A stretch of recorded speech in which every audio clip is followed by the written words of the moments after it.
वर्ष 2023 ईस्वी में मुख्य चुनाव आयुक्त के नियुक्ति के लिए बनाए जाने वाले कमेटी में से चीफ जस्टिस ऑफ इंडिया को हटाकर जो 3 व्यक्तियों की सूची बनाई गई है, जिसमें एक प्रधानमंत्री, एक नेता विपक्ष और एक कैबिनेट का मंत्री होगा। तो इस प्रकार से चुनाव आयुक्त मुख्य रूप से उसकी कम से कम नियुक्ति तो या सत्ता पक्ष पर निर्भर कर जाती है, अगर बहुमत को भी आधार बनाया जाता है तो भी। ऐसे में एक बड़ी संभावना तो इस बात की बनती ही है कि अपने प्रति किए गए इस उपकार के बदले प्रत्युपकार चुनाव आयुक्त करे। बेशक चुनाव आयुक्त की नियुक्ति के पश्चात उनके पास संवैधानिक प्रमुख चुनाव कराने के मामले में होने को लेकर बड़े अधिकार हैं। सामान्य तौर पर उन्हें हटाया नहीं जा सकता बिना महाभियोग लगाए हुए, तो वह बेशक एक स्वतंत्र रूप से काम कर सकते हैं, लेकिन पक्षपात की भी उतनी ही संभावना बनी रहती है एक आम मनुष्य के दृष्टिकोण से देखा जाए तो। यही कारण है कि इस समय विपक्ष चुनाव आयुक्त को मुख्य रूप से कटघरे में खड़ा कर रहा है। खासकर राजीव गांधी तरह तरह से उन पर अक्सर प्रहार करते रहते हैं। कभी वोट चोरी करने के आरोप लगाए जाते हैं, तो कभी ईवीएम में गड़बड़ी होने के आरोप लगाए जाते हैं। तमाम प्रकार के आरोप चुनाव आयोग पर लगाए जाते रहे हैं और चुनाव आयुक्त ने अगर खंडन भी किया रविवार को अपने ऊपर लगाए जा रहे राहुल गांधी के आरोप को, जिसमें उन्होंने इन्हें तो हलफनामा देने के लिए अनिवार्य कर दिया, 7 दिन का अल्टीमेटम भी दे दिया और नहीं तो देश से माफ़ी मांगने की बात कही। लेकिन अपने तरफ से कई सवालों के जवाब चुनाव आयोग ने नहीं दिए। जिस प्रकार से खासकर समाजवादी पार्टी प्रमुख अखिलेश यादव शपथ पत्र 18,000 शपथ पत्र दाखिल कर जवाब मांगने और सुधार की बात कर रहे हैं, तो नेता विपक्ष राहुल गांधी जो यह कहते हैं कि सदन में इन्होंने शपथ ली है तो ऐसे मामले उजागर कर देना ही उनके लिए पर्याप्त होगा, हलफनामा देना नहीं। और जब चुनाव आयोग ने ऐसा अनिवार्य कर दिया तो इसे देने की जगह उल्टे अब राहुल गांधी और इंडिया अलायंस के घटक दल मिलकर चुनाव आयोग के ऊपर महाभियोग लगाने की ही तैयारी में जुट गए हैं। आइए जानते हैं किस प्रकार से मुख्य चुनाव आयुक्त को हटाया जा सकता है।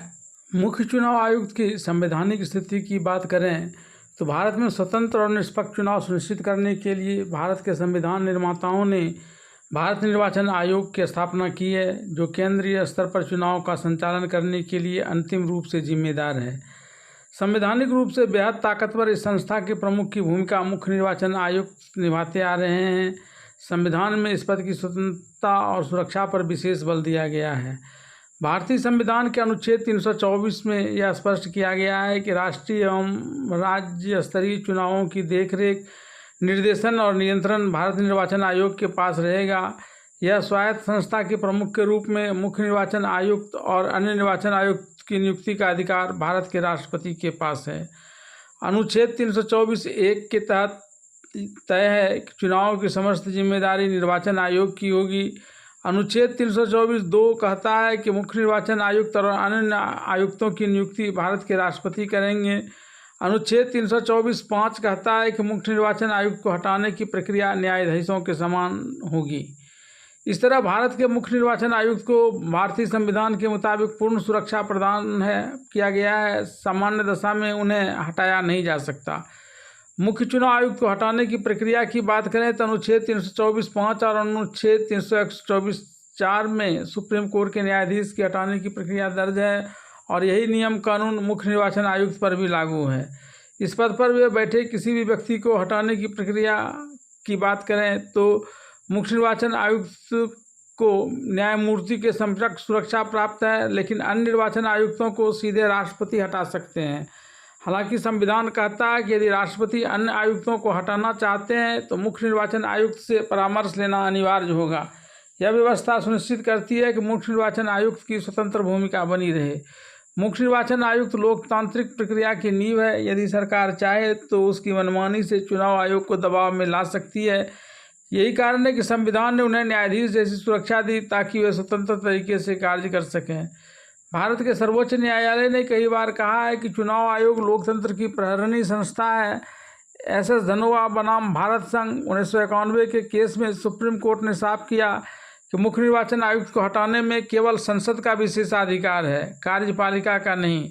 इससे उसकी स्वतंत्रता मजबूती सिद्ध होती है। TN शेषन बनाम भारत संघ 1995 के ऐतिहासिक मामले में सुप्रीम कोर्ट ने कहा कि सिर्फ मुख्य निर्वाचन आयुक्त ही नहीं बल्कि अन्य निर्वाचन आयुक्त भी समान अधिकार रखते हैं। आयोग एक बहुसदस्यीय निकाय है और सामूहिक निर्णय महत्वपूर्ण है। मुख्य निर्वाचन आयुक्त का कार्यकाल 6 वर्ष का होता है। इस दौरान उनका वेतन और भत्ते सुप्रीम कोर्ट के जज के समान होते हैं। उनकी सेवा शर्तें कार्यकाल के दौरान बदली नहीं जा सकती। अब तक भारत में किसी भी मुख्य निर्वाचन आयुक्त को औपचारिक महाभियोग जैसी प्रक्रिया से नहीं हटाया गया है। यह इस बात का प्रतीक है कि संविधान द्वारा दिया गया सुरक्षा कवच कितना मजबूत है। हालांकि समय समय पर चुनाव आयोग की निष्पक्षता पर आरोप लगे हैं, परंतु किसी मुख्य निर्वाचन आयुक्त को संसद ने हटाया नहीं है। वर्ष 2023 में संसद ने मुख्य निर्वाचन आयुक्त और अन्य आयुक्तों की नियुक्ति अधिनियम पारित किया, जिसके अंतर्गत प्रधानमंत्री, एक कैबिनेट मंत्री और विपक्ष के नेता से बनी समिति नियुक्ति में भाग लेगी। इस कमेटी के फैसले पर राष्ट्रपति की मुहर लगेगी। पहले इसमें सुप्रीम कोर्ट के मुख्य न्यायाधीश भी सदस्य होते थे, लेकिन अब ऐसा नहीं है। नई व्यवस्था को लेकर विवाद भी हुआ, लेकिन यह जस की तस बनी हुई है। एक और कानूनी प्रावधान यह है कि मुख्य चुनाव आयुक्त के खिलाफ कोई केस दर्ज नहीं हो सकता। मुख्य निर्वाचन आयुक्त को हटाने की प्रक्रिया भारतीय संविधान के सबसे कठोर प्रावधानों में से एक है। इसका उद्देश्य बेहद स्पष्ट है, इस पद को किसी भी राजनीतिक दबाव से मुक्त रखना, क्योंकि इस पद की स्वतंत्रता ही लोकतंत्र का मुख्य आधार स्तंभ है। इसलिए जब महाभियोग का बिल लाया जाता है तो इसके लिए लोकसभा में कम से कम 100 सांसद और राज्यसभा में 50 सांसदों का हस्ताक्षर होना अनिवार्य कर दिया गया है। साथ ही इस महाभियोग के पारित होने के लिए इसके पक्ष में उपस्थित सांसदों की संख्या का 2/3 होना राज्यसभा में भी और लोकसभा में भी अनिवार्य कर दिया गया है, ताकि राजनीतिक हित के उद्देश्य से मुख्य चुनाव आयुक्त को कोई भी, चाहे नेता विपक्ष रहे चाहे सत्ता पक्ष रहे, उसे अपने प्रभाव में नहीं ला सके और न ही मुख्य चुनाव आयुक्त किसी के प्रति मेहरबान हो जाए और किसी को कटघरे में खड़ा करते रहें।